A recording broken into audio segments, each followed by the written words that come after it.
The disappearance of 6-year-old Joshlin Smith from Saldanha Bay in February 2024 sent shockwaves across South Africa. What began as a desperate search for a missing child soon took a sinister turn when her mother, Kelly Smith, along with her boyfriend, Jacquin Appollis, and their friend, Steveno van Rhyn, were arrested and charged with kidnapping and human trafficking. The state alleged that Joshlin was sold for 20,000 rand to a sangoma, and claims supported by witness testimony, though the child has never been found. Now, after a highly publicised trial, all three accused were found guilty today. The case has raised disturbing questions about parental betrayal, child trafficking, and the failure to protect vulnerable children. Joining us to unpack this tragic case is Bianca van Aswegen, National Coordinator at Missing Children South Africa. Bianca, thank you so much for your time this afternoon. Now, the court has found all three guilty. What is your reaction to this verdict, and do you believe justice has been served for Jocelyn? Good afternoon. I think we need to applaud the state in the case that they presented and the judgment that Judge Erasmus actually delivered today on the guilty verdict. But I think we still kind of in a sense of mixed feelings in the fact that Jocelyn is still missing. So yes, it is a win when we got the guilty verdict, but the fact of the matter still remains that Jocelyn is missing. Now, you're a criminologist, so let's talk about one of the disturbing aspects, which was Kelly Smith's behaviour after her daughter's disappearance. What do you read into it? Well, we do see very funny ways of people reacting when their children go missing. But as a mother, when a child goes missing, they do everything possible to find them. You know, you react immediately. You don't just pull back and pretend that nothing's happened, in the case what Kelly did when Jocelyn went missing. She was also in the forefront of the media trying to get the attention, but she got the wrong attention. The attention was not ever on the fact that Jocelyn was missing. The attention was focused on her and herself. So it's very strange behavior. We see that a lot when we deal with the families of the missing children, specifically on the reaction. And this is not the normal reaction that we do see when a child goes missing. I think it's particularly concerning. Judge Erasmus highlighted Kelly Smith's concerning actions, including her comment, and I quote, "My child Jocelyn has made me famous," end of quote. What does this suggest about her mindset? I think literally that was what he meant, is the fact that she was there for the attention, not because of Jocelyn being missing, but the attention that was given to her in this case. And the fact that Jocelyn's case made her famous, but Jocelyn is famous worldwide now as the child that has not yet been found.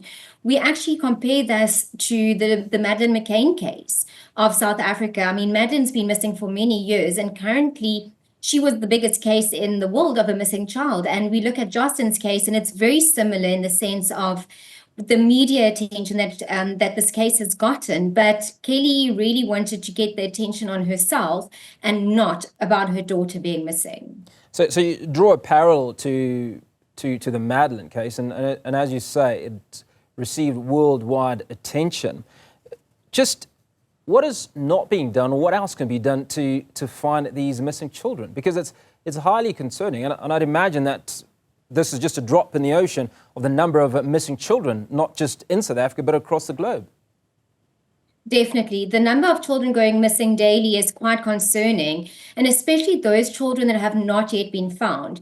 We've even got cases dating back to the 1980s of children that are currently still missing. So when we look at children that have gone missing for so many years, it is very difficult in finding them. But the fact of the matter that we have not found a body, especially in Jocelyn's case, still gives us and remains hope. The hope still remains there for her to be found alive. We've actually had some wonderful situations of children being missing for many years and that have been found and reunited with their family. So there's always that hope in finding a child that has gone missing. But in this case, it does get difficult by day that she remains missing, especially after a year and almost 2 months later, and she has not yet been found. So in this instance, the child's protector, right, or would-be protector, who's the mother, right, turned out to be a criminal. What role can community members play in safeguarding children in their communities? Because obviously some parents have absolutely no ability to do that. Definitely. Now, we have seen cases where parents are actually exploiting their own children, as in the case of what Kaylee did, actually selling off Jocelyn. So we do get families that actually exploit their own children, where these children are actually staying still at home. So they are exploited on a daily basis to either go sell drugs or used as prostitutes or begging on street corners, but still they come home in the afternoons or evenings.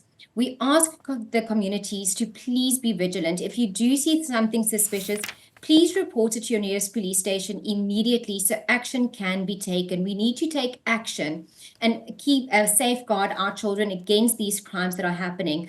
Unfortunately, we used to teach our children it's stranger danger. But these days, we have to look at family members, family friends, people within our community that poses a danger to our children. Bianca, the investigation faced criticism. Were there any red flags or missed opportunities in finding Jocelyn much earlier? No, I think really everything was done straight from the first day that she was reported as missing.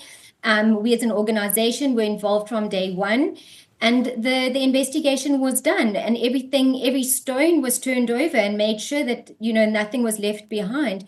If we look at Jocelyn's case also, it's the biggest search we've seen for a missing child in I don't know how long. So really, so many units got involved. The police did their work.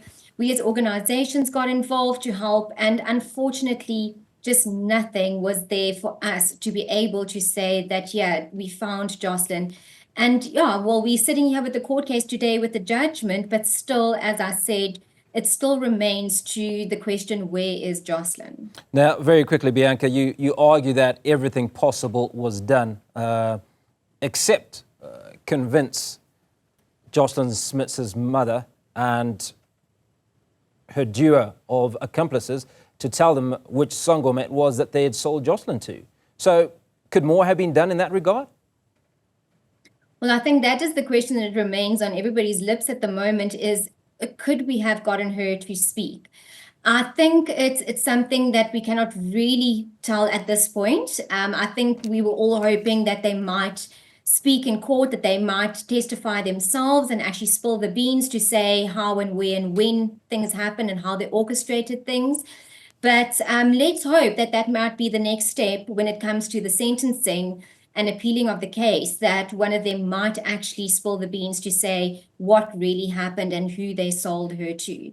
So it remains really a fact of the matter, a psychological matter of why they're keeping so quiet on the whereabouts of Jocelyn.